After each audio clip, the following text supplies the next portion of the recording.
Palm Sunday is the time for the triumphant or triumphal entry of the Lord. Remember, Jesus asked for a donkey. So, the text about Palm Sunday can be read or can be studied in Matthew, Mark, Luke, and John. But that is the prophecy in the book of Zechariah, chapter 9, verse 9. Okay? So, Jesus fulfilled what was written long time ago by Zechariah, saying that, Hosanna to the King. So we welcome King Jesus in our midst today.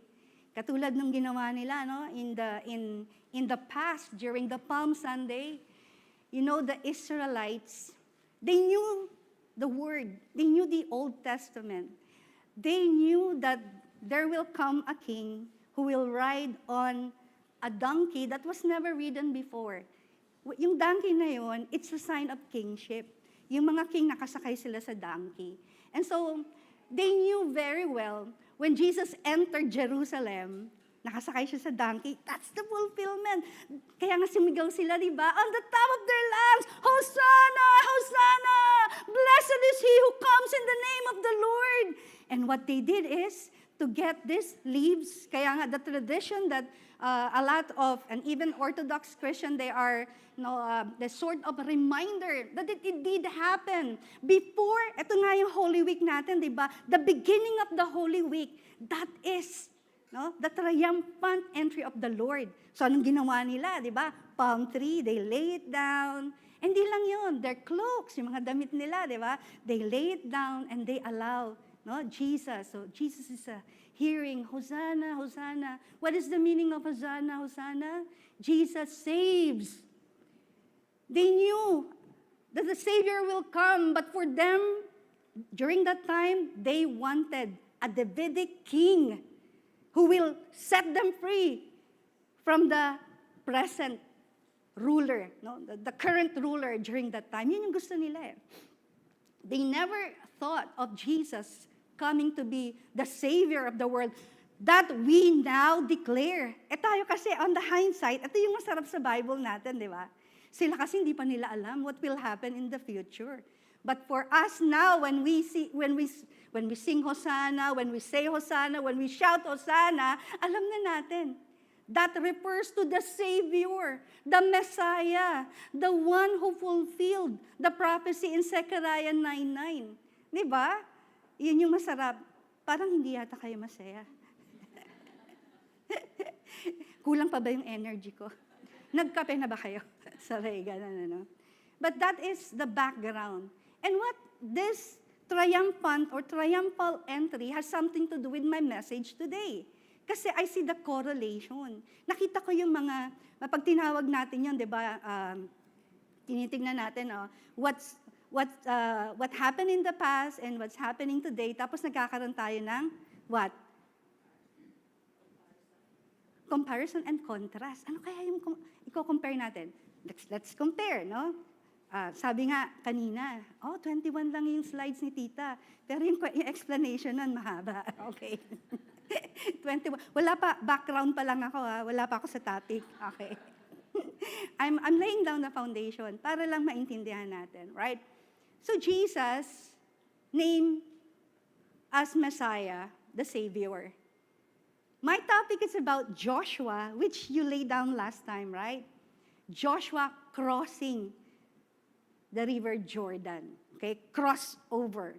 So entry to Jericho, Jesus entry to Jerusalem. Pinapakita ko lang, nililay down ko lang sa inyo.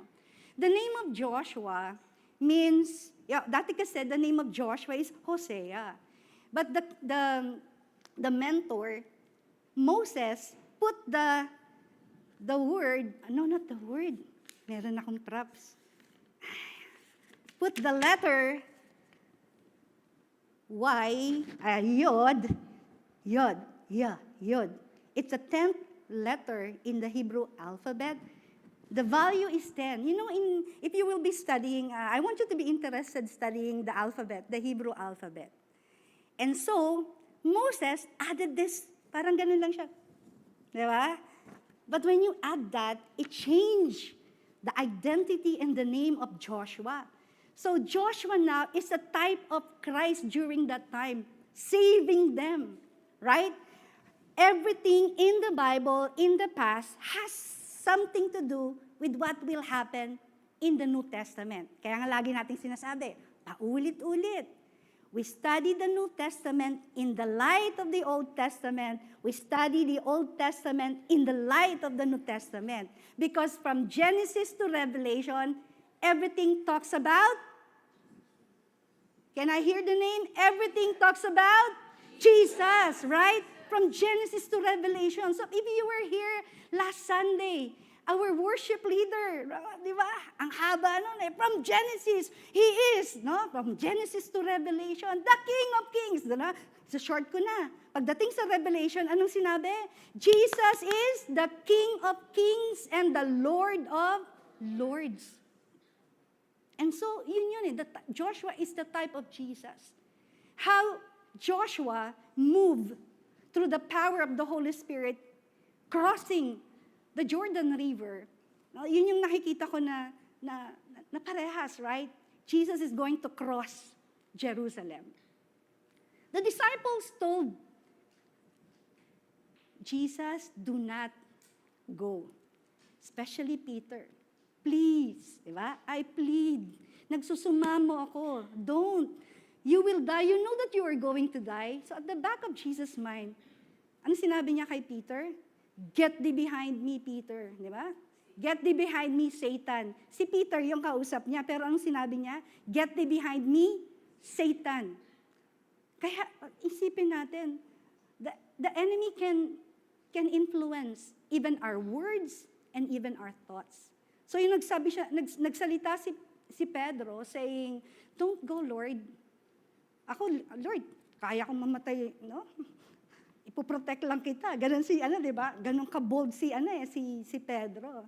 Sabi ni Jesus kay Peter, this is my assignment. I have to fulfill my assignment. I know what will happen. What do you think?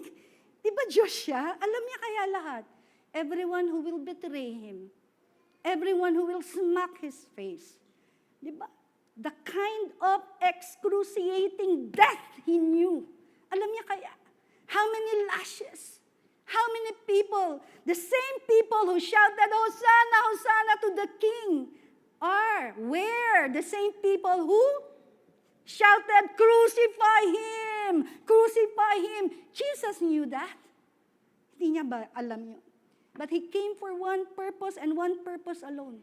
To fulfill His assignment, and that His agenda, to save the world.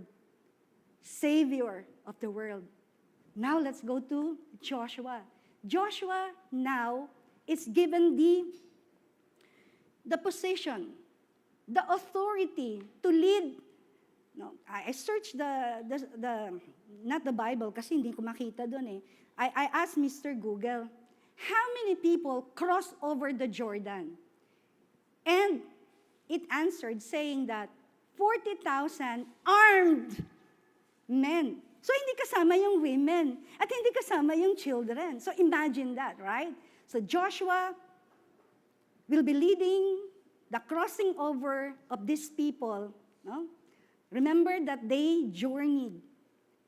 How many years? Napag-ikot-ikot sila. Dapat weeks lang, di ba? They are able to go to the promised land. But because of disobedience, hindi ko na uulitin sinabi ni Pastora. They were what? Stiff-neck. Matigas ang ulo. Di ba? Matigas na nga leeg. Matigas ba ulo? Di ba? Hindi marunong lumingon sa mga bagay na pinakita sa kanila ng Diyos. The Lord has revealed so many things to them. They were eyewitness where? To the miracles. The greatest miracle that they can imagine is the crossing of the Red Sea. And in the Bible, no miracles happened twice. So, Moses died, nandun siya sa Mount Nebo.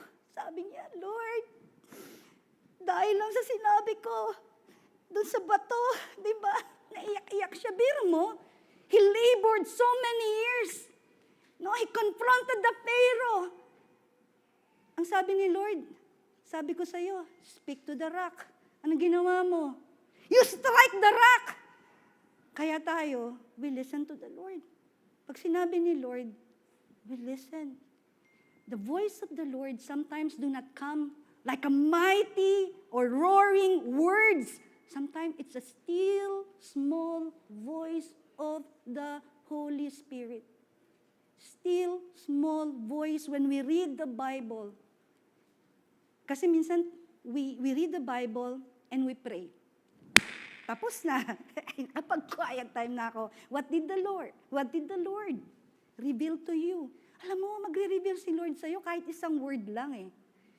For the entire week, when I was asked to preach today, isa lang sabi ni Lord, Joshua, Lord, kaya wala akong ginawa kundi pag-aralan si Joshua. Nanood ako ng story ni Joshua sa YouTube. So, tinignan ko how the river Jordan during that time, it was flooded. Diba sinabi? Flooded.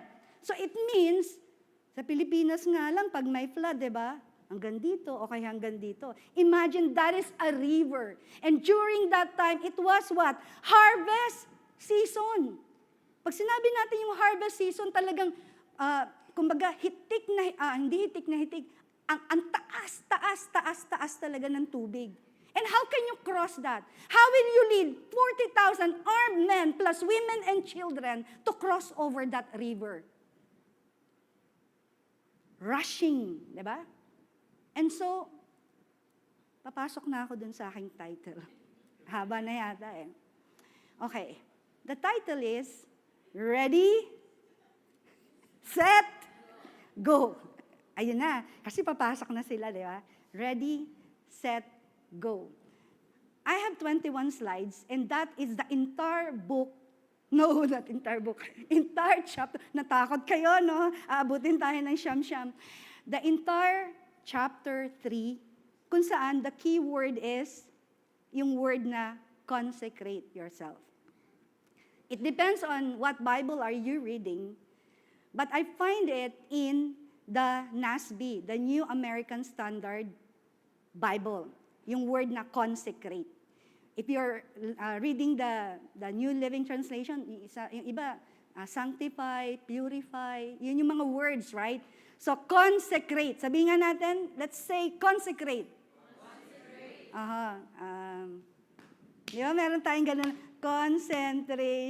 concentration now begins. The rhythm, di ba? Meron kayo nun, concentration. Pero itong word natin ngayon, consecration. Di ba? But magkakatugmayan later on in my conclusion, those 4, i-reveal ko na yung conclusion ko. Para ma-excite kayo. Ay, malapit na siyang matapos kasi sinasabi niya na yung conclusion niya. Hallelujah! Di ba? Hindi. Mamaya na lang para exciting. Okay, let's all stand and let's read. Let's all stand and let's read. Tingnan natin yung, papabasahin ko kayo so you will not be what? Sleepy. Kasi ang dami sa inyo natutulog na. Alam niyo, you came to church to listen and not to sleep. Okay, 1, 2, 3. And wait. Para tayong, sabi ko nga, alam nyo, okay lang yan kung iba-ibang version. Sinabi ko, open your Bible and let us read. Diba? O yung isa, NIV, yung isa, King James Version, NLT. Ito nga, babasahin na lang natin, iba-iba pa.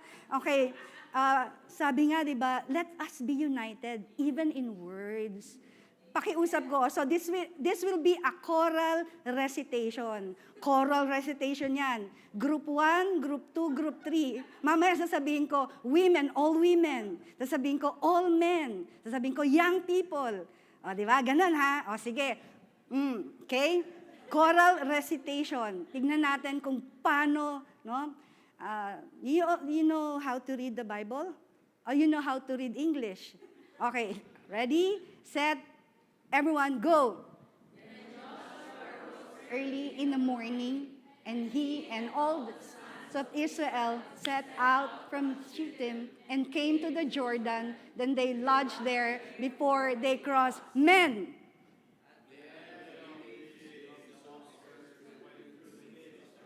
Oh, wait. Men. Parang lumabas sa ilong niya yung binasa natin. Men, please, read, go.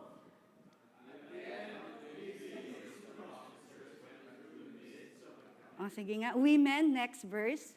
And they commanded the people, saying, when you see the ark of the covenant of the Lord your God, with the Levitical priests carrying it, then you shall set out from your place and go after it. Now, do you see the difference between men and women?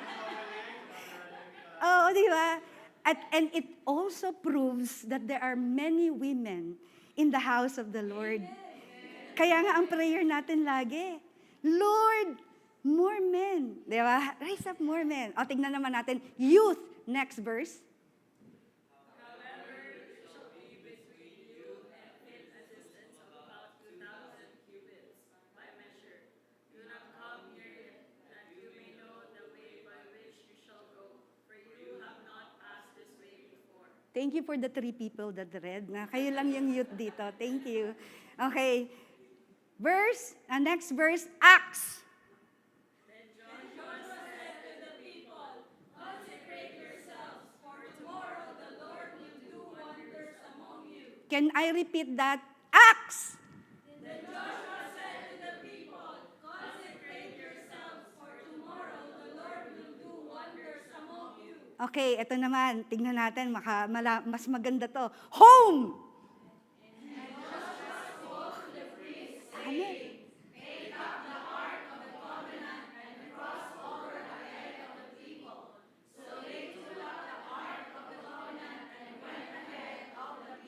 Okay, you may be seated. Tama na yon. Ako na yung iba. Pero yung sinabi ko, I asked the Acts to repeat that. Kasi yun yung focal point, di ba? Yun yung focus talaga natin eh. Can I go back to verse 5? And Joshua said to the people, aangkinin natin to And Joshua said, di ba? And Joshua said to you right now, I'm looking, kanina dun sa mga young people, yung iba, hindi nagbasa. Sabi ko pa naman, this is your generation. You are the Joshua generation of this church. Kung kami si Moses na, ayoko na nga i-declare yun eh. Kasi gusto ko rin maka-crossover, Lord. Diba? Amen. Sabi ko, Lord, kasi noon lagi kong sinasabi yun, Lord, Moses ba ako? Pero gusto ko, Lord, maka-crossover naman. Tapos hanapin mo sa scripture. Ang mga young people, di ba, starts with 40. Di ba? Wow! Young people pala yung 40 during that time. Grabe, di ba? So yung mga 80, okay pa yun. Di ba? Kayang-kaya pa yun. Kaya nga, di ba, when Caleb and Joshua, di ba, nang sabi ni Caleb kay Joshua, give me the land. Medyo old na siya noon, but the scripture said, he's still able. Wow! Hindi pa masakit yung mga tuhod ni Caleb during that time. So, ba't ko sinabi, this is the focus. This, I want you to remember. Kung may one verse kayo, dun sa the entire chapter 3, ito ang kininyo. This is what your takeaway for today. No? Baka mamaya tanungin kayo ng cell leader nyo, anong takeaway today? Ito na, binigay ko na, sagot sa assignment. Joshua 5, diba? Joshua 3 verses 1 to 17, the very focus is on this verse. Consecrate yourselves for tomorrow, the Lord will do wonders among you. Isn't it good?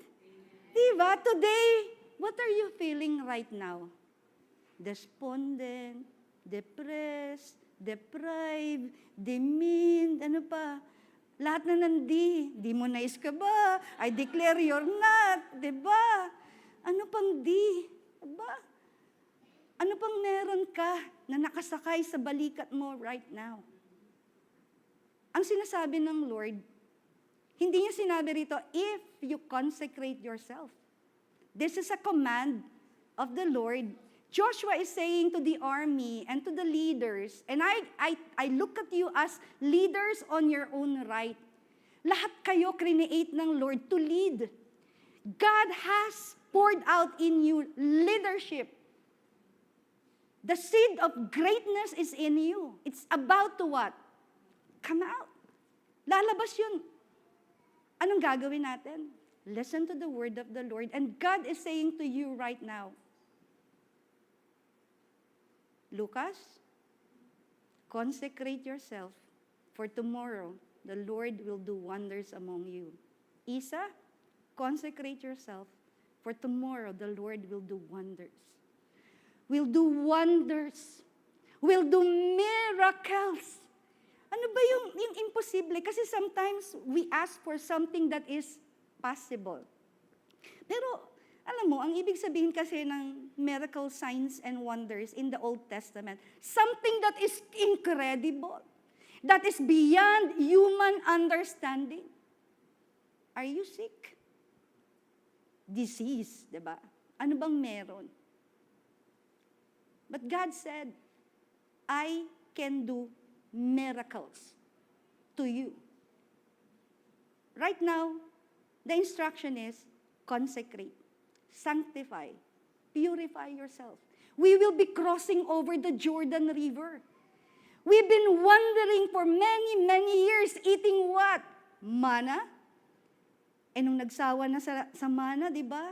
They reklamo, pastora. They reklamo to Moses. Na? May pagka, anong tawag natin doon? May pakonyo, di ba? Nagreklamo. Sabi nila, sawa na kami sa pastry naman. Araw-araw na lang, we gather. Wala bang meat? Sabi ni Lord, sige, magpapaulan ako ng quail. For 40 years, the scripture also mentioned that the sandals that they're wearing did not wear. Walang nasira, walang napatid. Spartan? Wala. For 40 years, naglalakad sila. They're wandering, di ba? Not even one. Worn out? Hindi. Wala silang matibay na sapatos na katulad na meron tayo ngayon. Sandals that they're wearing because the Lord protected them. Going back to Moses, the leader that God appointed to bring the Israelites out of bondage. Ang nangyari sa kanya? Namatay siya, di ba, in Mount Nebo. And all the power, authority was what? Handed or nagkaroon ng succession to the next generation. Joshua was handpicked by God. But you know that it did not happen just overnight. If I have 5 lists of Bible characters that I love in the Bible, first, of course, is Jesus, the ultimate example of everything. Joshua is one of the 5 that I love. No, when you look in the story of Joshua, pag tinignan natin yung resume niya, makita natin that he became what? A follower of Moses. Lagi lang nakasunod kay Moses. Lahat. He was a warrior too. Remember? The battle against the Amalekites, Moses was praying there, right? And as he prays, Joshua is winning the battle. Pero what I love, sa maraming ginawa ni Joshua during the time that he was being mentored by Moses was, when Moses will go to the tabernacle to talk to God, kasi he has the ability to really what? Communicate to God. Naririnig niya ang boses ng Lord. Inside the tabernacle, no, the entire tribes, no, they knew the tabernacle is there. Moses will go inside. Talagang makikita nila, the tabernacle is shining brightly. Because God is talking to Moses. And after that, Moses will leave the tabernacle. Kita nila, di ba? The face is shining talaga kasi imagine, pag nagbabad ka sa presensya ng Panginoon, paglabas mo talaga, puti na buhok mo. Hindi. Nagsishine ka talaga. Sabihin ng iba, Lenny, why are you shining right now? Glowing. Diba? Go, grow, glow. Ba't ka nag-glow? Ay, kasi I spend my time in the presence of the Lord. Pero pag busangot ka talaga, parang, alam mo yung pera na kinalubot? Kahit na 1,000 pa siya, or ang pinakamataas na currency, kahit na 1,000 pa yan, pag kulubot parang di maganda tignan, di ba? O kaya naman, ang ubas na natuyo, anong tawag? Raisin. Ubas ka ba o pasas? Di ba naman, masarap naman na tingin sa atin yung talagang, ubas. Yung chicks natin, ubas. Kaysa naman, pasas. Papatawa lang ako, pero alam nyo, ang daming pumapasok sa, or maraming mga nadidismaya, they're being what? Discouraged in the church because they see what? Pasas inside the church instead of ubas. Even in the workplace, because of our testimony. Kaya nga ang babalikan ko, what is the key? Magbabad sa presensya mo. Babad sa iyong salita. Thank you, Kuya. Babad ang sikreto ko kung bakit ako masaya. Di ba? Kaya kung busangot ka, nagbabad ka ba sa presensya ng Lord? Dahil kung nagbabad ka, dapat nagre-reflect. That happened to Joshua. Lumabas si Moses. Si Joshua nasa labas lang yun eh. Hindi yun pumapasok in the tent of tabernacle. He doesn't have the audacity to enter the tabernacle. Pero ang ginagawa ni Joshua, outside the tabernacle. Wala na si Moses, but the glory of the Lord is still there. Andun si Joshua sa labas. Sabi niya, Lord, kahit tira-tira lang, kahit mumu lang, di ba yung mumu? Alam niyo yun? Baka yung iba hindi alam yung mumu. Yung tira-tira na lalaglag, di ba pag kumakain may nalaglag. Sabi ng mga magulang natin nung araw, anak, daming mumu sa baba, hindi yung ghost, yun yung mga kanin na nalaglag. Kung hindi alam ng mga Gen Z, that's the meaning of mumu. Not mumu. So sinabi, mga mumu, nalaglag. Ganun si Joshua. Lord, kahit mumu lang ng presensya mo. Kahit konting pagtingin, Lord. No? Ganun talaga ginawa ni Joshua. He remained there. Natutulog siya sa outside the tabernacle. Why? Because the presence of the Lord, the glory of the Lord, it means what? Success. The joy of the Lord is our strength. The presence of the Lord is the joy of the Lord. Why are we not being strengthened even in the midst of heavy circumstances? Because we do not what? Dwell in the presence of the Lord. Introduction. Haba ng introduction ko, no? Okay, let's go to the next verse. 7 na po tayo. Tingnan na natin. Pero mabilis na to. Nag-lay down lang ako ng foundation. Let's go to verse 6, ate. Joshua chapter, okay. Joshua 6, verse 6, I mean. And Joshua spoke to the priests, saying, take up the ark of the covenant and cross over ahead of the people. So they took up the ark of the covenant and went ahead of the people. Verse 7, now the Lord said to Joshua, this day I will begin to exalt you in the sight of Israel. Who is talking? God, saying to Joshua, Joshua, this day I will begin. So that is the beginning, right, of the ministry of Joshua, being a leader. I will exalt you. Remember, the Lord said, humble yourselves before the Lord, because God despises the proud and gives grace or blessing to the humble. If you exalt yourself, the Lord will humble you. But if you humble yourself, like Joshua, the Lord will exalt you. And that is in verse 7. This day I will begin to exalt you in the sight. People will see, people will know that I called you, that I have chosen you. No? Kailangan talaga there will be a distinction.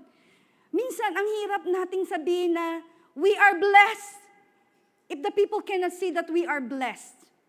Not only materially, there are so many blessings that not everything is tangible, right? But God is saying to Joshua right now, I will begin to exalt you in the sight of Israel, that they may know that just as I have been with Moses, I will be with you. Diba? God is the same God. Diba? Inawit natin kanina, the same God. The same God that was with Moses will be with Joshua. And the same God will be with you. Ano bang pangalan, other name of Jesus? Jesus is Emmanuel. God is with us. Same God. I was and will be forever. The same God. Verse 8. You shall moreover command the priests who are carrying the ark of the covenant, saying, when you come to the edge of the waters of Jordan, you shall stand still in Jordan. So there was an instruction, Levites carry the ark of the covenant. I was not able to ask to show you the ark of the covenant, but that's your assignment, right? O nanood kayo ng paborito kong film, Raiders of the Lost Ark. Yun yung paborito ko eh. Nakita nyo, di ba? They keep on searching for the lost ark. And sabi ng mga Ethiopian church, we have the Ark of the Covenant. Pero sabi ng iba, no, it's lost. Hindi ko alam. But that is the manifestation of the power of God. When the Ark of the Covenant is with them, they are winning the battle. Remember? Kaya nga si David, when they finally get back the Ark of the Covenant, anong ginawa niya? Diba, hinubad niya yung kanyang pagkahari. And the wife, with all the, diba, yung sabi, I'm so disgusted with you, David. Anong ginawa mo? Para kang what? Sira ulo, nagsasayaw ka. Kaya ako, I don't mind if people will say, para kang sira ulo, nagsasayaw ka, because I know what I am doing. If you know worship, worship is not about the song. It's not about the worship leader. Whether it's hymnal or a contemporary music, worship is about the condition of your heart. Wala akong papatamaan. Minsan, pag nasa harap tayo, we're good to raise our hands. Kasi ikaw yung naglilid ng worship eh. When I'm at the back, I look at people, I see those are, okay, mali na ako, judgmental. Si Tita Clarence, hindi lang nagtaas ng kamay, hindi na nag-worship. Worship ako, oh. Puso ko nag-worship. Okay. Eh sana tinanggal na lang ni Lord yung verse na yun. No? Raise up your hands. Jump for joy. Sing Him praises. Dance. Shout. Ang shout ba ganito? Hallelujah, hallelujah, hallelujah. Diba? Nakakalungkot. Because we're studying the Bible, but we're not putting it into practice. Joshua put everything into practice. Kaya nga, in his biography, tignan mo yung kanyang credential, yung credibility niya, why God chose him to be the next to Moses is because of his character. Kakalungkot din, di ba? Sabi natin, we are born again believer, following Christ, following the scripture.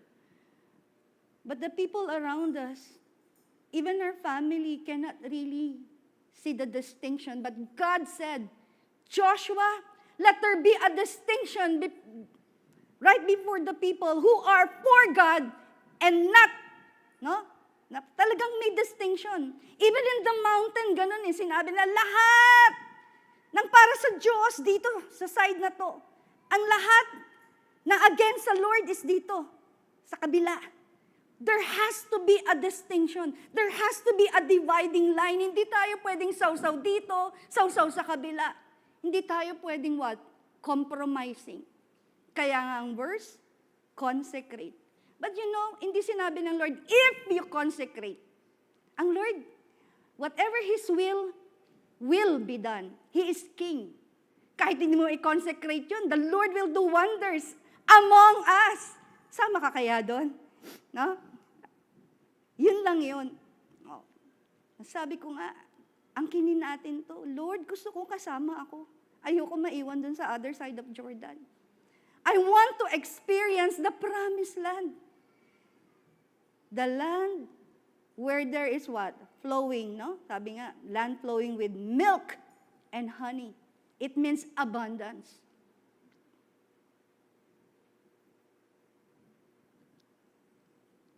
So God said in verse 9, then Joshua said to the sons of Israel, come here and hear the words of the Lord. Verse 10, Joshua said, by this you shall know that the living God is among you, and He will assuredly dispose us from before you the Canaanites. The Canaanite, the Hittite, the Hivite, the Perizzite, the Girgashite, the Amorite, the Jebusite, lahat ng parasites. Hindi po nakalagay yan. Wala pong parasites dito. And now then, take for yourselves 12 men from the tribes of Israel. 1 man from each tribe. Okay, so 1 man from each tribe may representative. Verse 13. It shall come about when the soles of the feet of the priest come to the ark of the soles of the feet of the priests who carry the ark of the covenant. So they're carrying the ark of the covenant. Only the Levites, only the priests were what? Designated by God to carry the ark of the covenant. And no one touches the ark. My assignment for you, who died when he touched the ark of the covenant? Sabihin niyo lang po yung sagot dun sa chat natin, okay?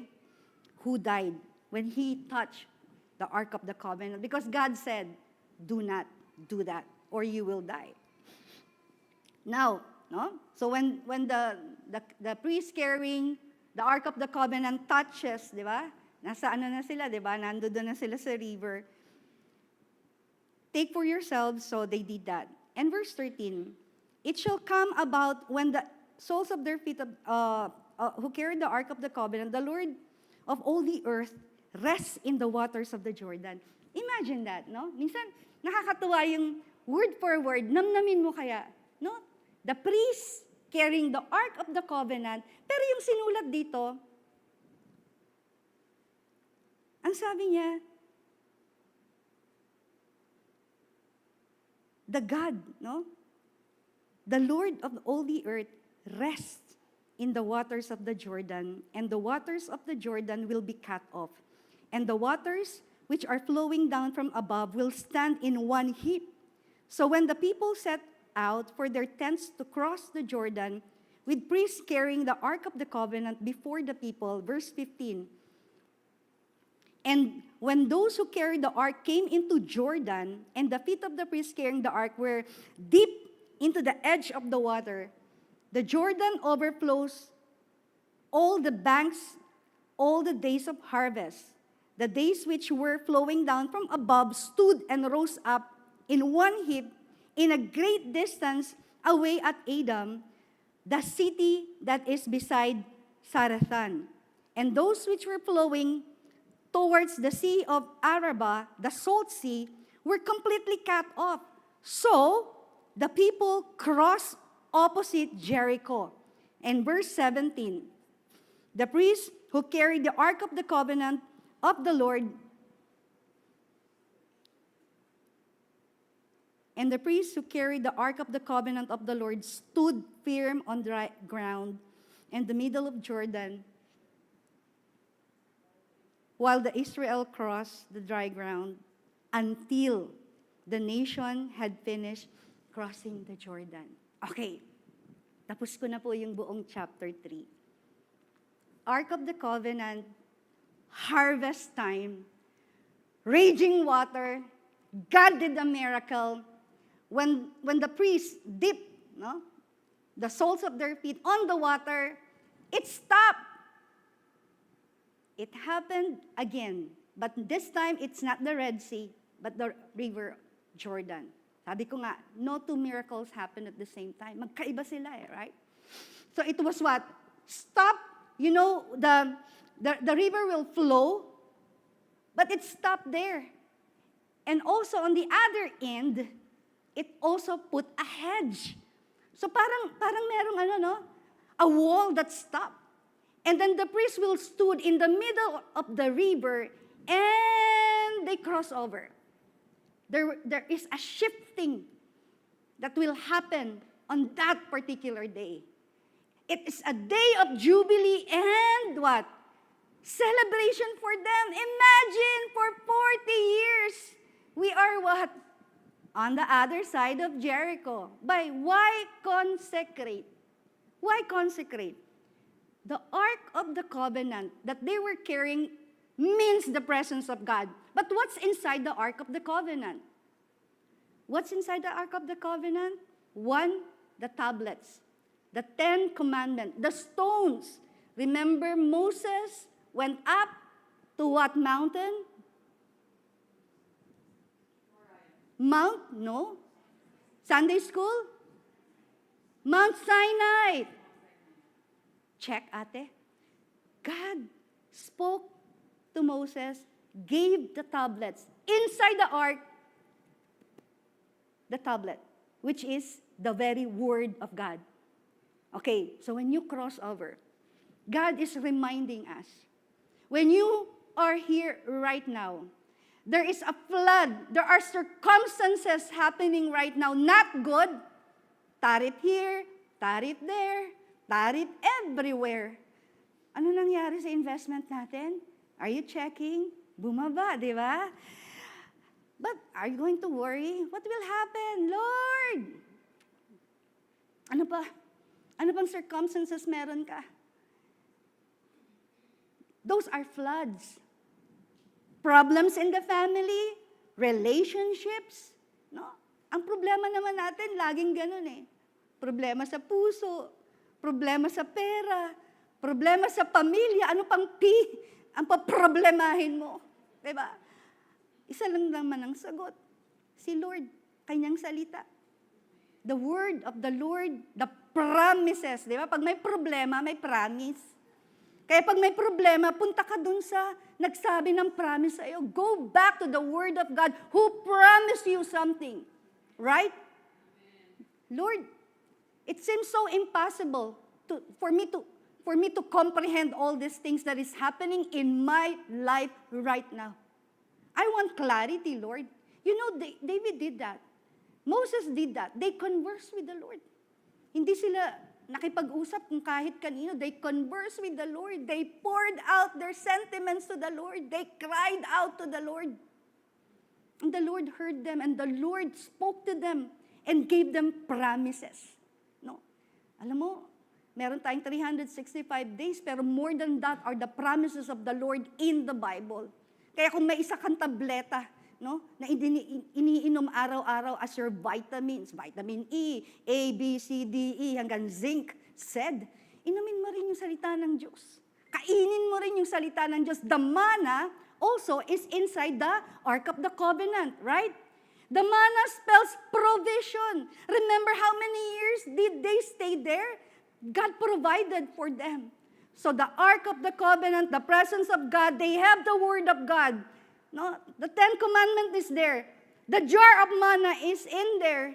And another thing inside the Ark of the Covenant is the budding rod of Aaron, the high priest. What is the significance of the budding rod of Aaron? Because during that time, God allowed that particular rod to bud in front of them, right before their eyes. Kasi there was what? A coup d'etat during that time. They wanted to go against Moses. And God will speak to them in miracles, right? In signs and in wonders. Imagine, no? God allowed the Israelites during that time to see that rod, the shepherd's rod, to bud. Nagkaroon ng dahon. Right before their eyes. So, that is a miracle. So, ano imposible sa Panginoon? Is there anything difficult for God? The currency is faith. In everything that we do, it is faith. How much is your faith? Sabi ng scripture, if your faith, even as small as that of the mustard seed, you can command the mountains to move. It is not how loud your voice. Malakas lang po boses ko talaga. Hindi naman po ako nakikipag-away. Sinabi nga po yun ng asawa ko eh. Dalawa lang tayo dito. Plus si Mocha. Pero pag nagsalita ka, parang narinig na nung kapitbahay lahat ng sinabi mo. Ay, ang lakas talaga ng boses ko. Kaya minsan kinokontrol ko nga eh. Control. Sabi ng iba, bakit yung preacher na yung laging galit? Di naman po.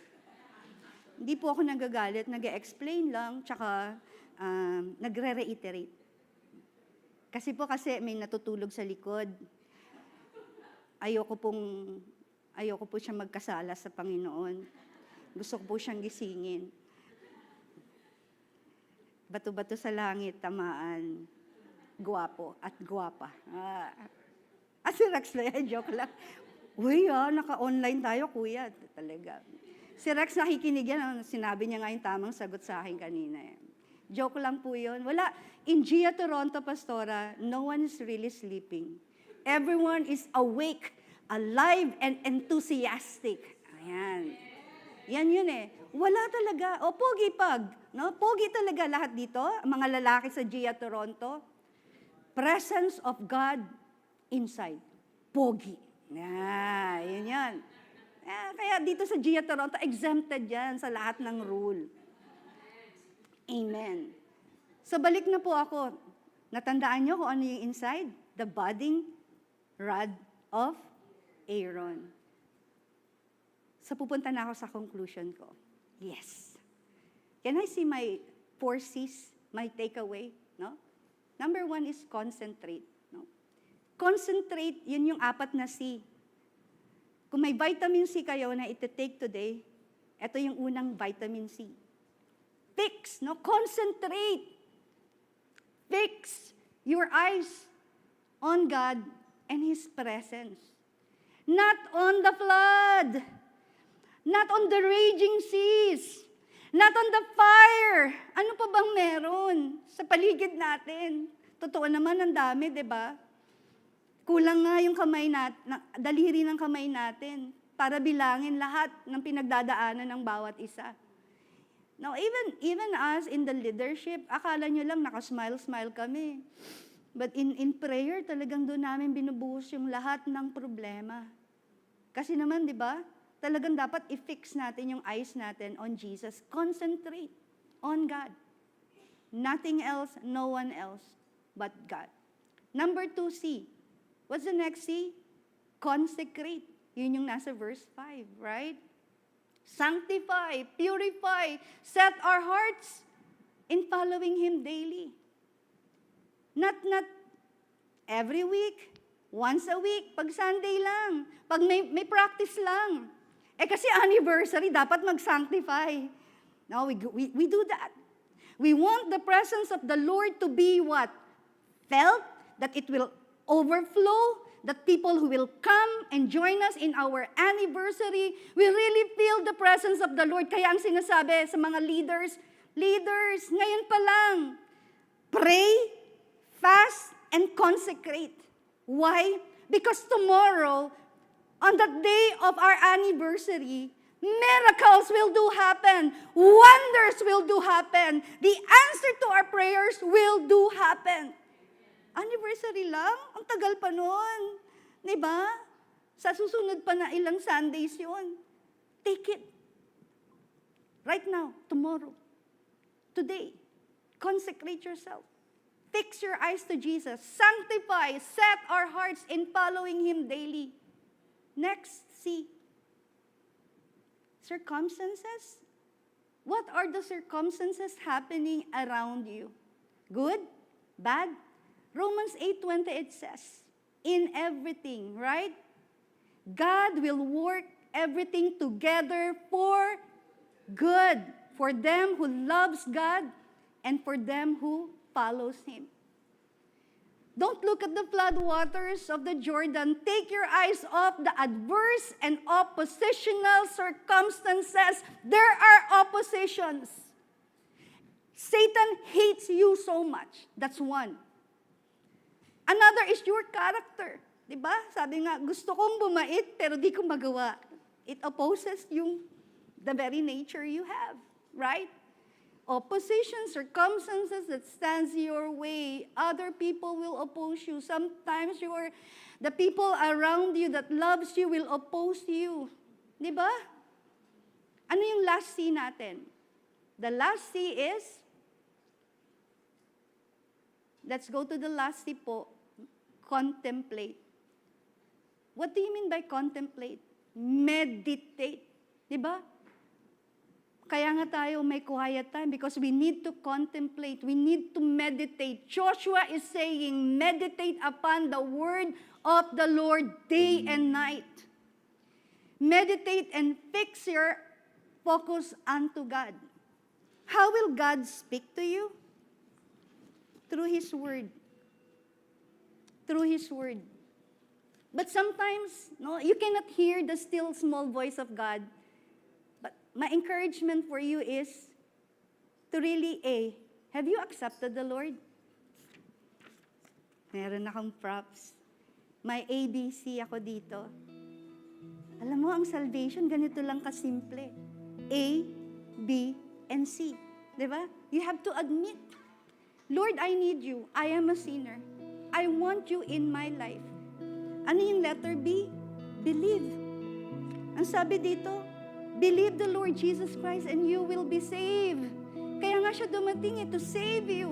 All you have to do is to put your faith, believe. And letter C is commit your life. Commit yourself. Maybe you're wondering, I don't really understand what you are saying. Maybe you don't have the Lord inside you. Maybe you have the Lord here, but not in your heart. Who is sitting at the throne of your heart? Is He the King of Kings and the Lord of Lords? The Bible says, if you believe in me, John 3:16, God said, for God so loved you. Wag na natin sabihin the world, it's you.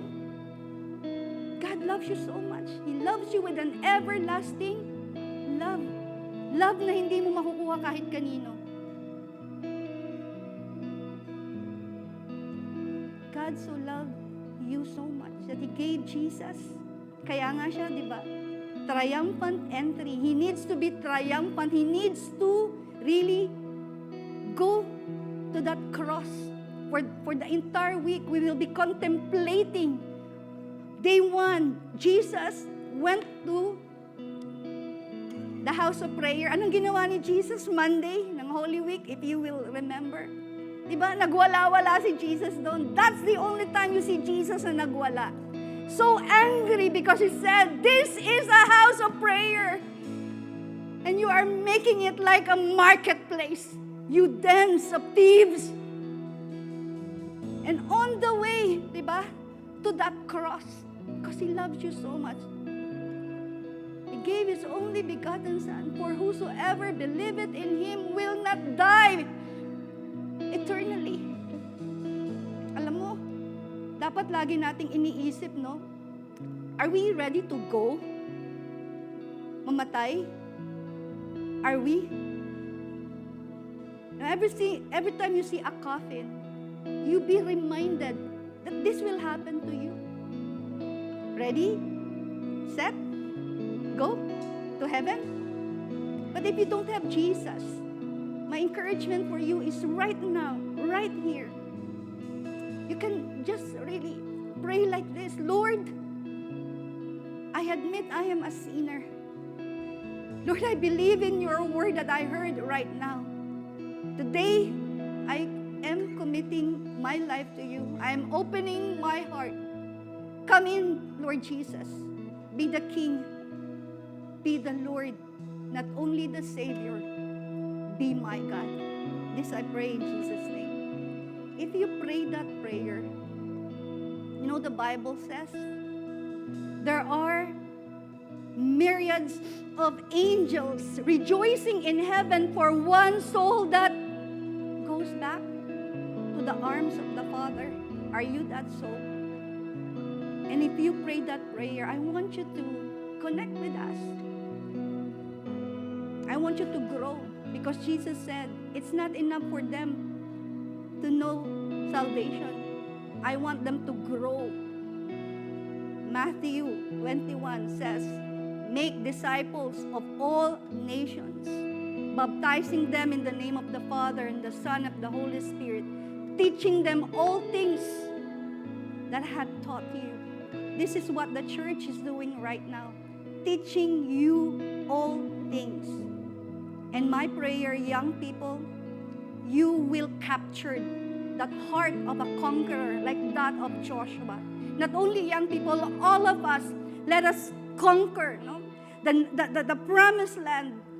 We will cross over. There will be a shifting that will happen in your life. Let us all rise up and let us stand, and we will be praying. Lord, thank you for your word. Today, I represent everyone's heart right now. On their behalf, Lord, I am praying. Purify our thoughts. Lord, all these things happening in our mind right now, all this negativity, all these lies of the enemy, God, purify. Even our ears, Lord God, so that we will filter what we are hearing, Lord. We would like to consecrate our lives and be dedicated to you. You see our hearts. If you squeeze our heart, if you open our hearts, who is sitting, who is in the first priority, Lord God, sa buhay na ito? If it is not you, we ask for forgiveness. We want you, Lord God, to sit in the throne, Lord God, of our hearts. We are committing ourselves to you. Lord, thank you for your word that you said today. Consecrate yourself, and tomorrow you will see wonders. God, the God of wonders. As the heaven is open right now, my prayer, Lord, you said in your word, ask and it shall be given. Seek and you will find. Knock and the doors will be open. You see your people right now. You see their hearts. You see their prayers. I am praying on their behalf. Show your wonders. Show your power. Heal the sick. Change, Lord, circumstances. Shift, Lord God, the events in our lives. We want to see our breakthrough. Lord, we are the generation of Joshua who is able to cross over that river. And with the shout, Lord God, of hallelujah, the walls of Jericho, everything that hinders our breakthrough, Lord, right now will fall down. Oh, enemy, I am declaring you are under our feet and you shall remain there. Hallelujah, Lord. Lord, work in our families, Lord God. Work in every circumstances, Lord God. Work, Lord God, in every event of our lives. Work, Jesus. Work, Lord God. I pray, Holy Spirit, do the move right now. I pray, Lord God, whoever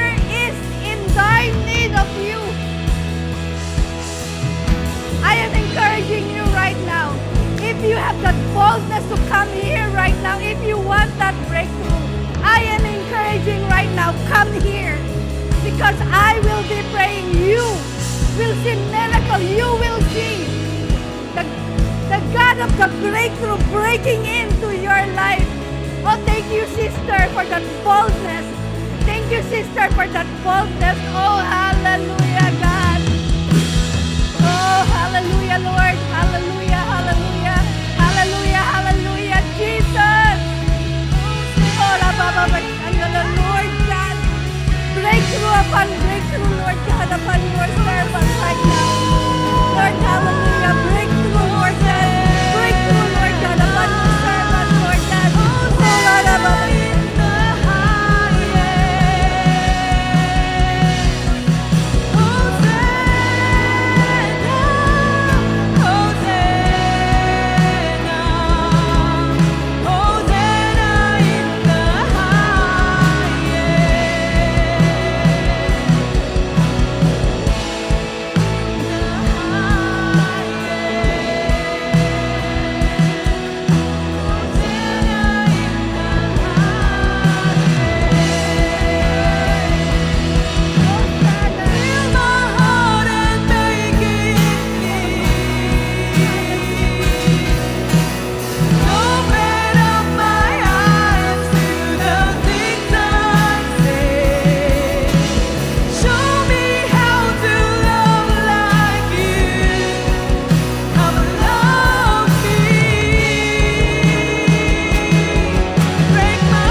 even right now, Father God, even if we have not seen yet, Lord God, physically right before our eyes, the very answer to our prayer, we are thanking you, God, and we are anticipating, Lord God, with excitement, Lord God, we are anticipating.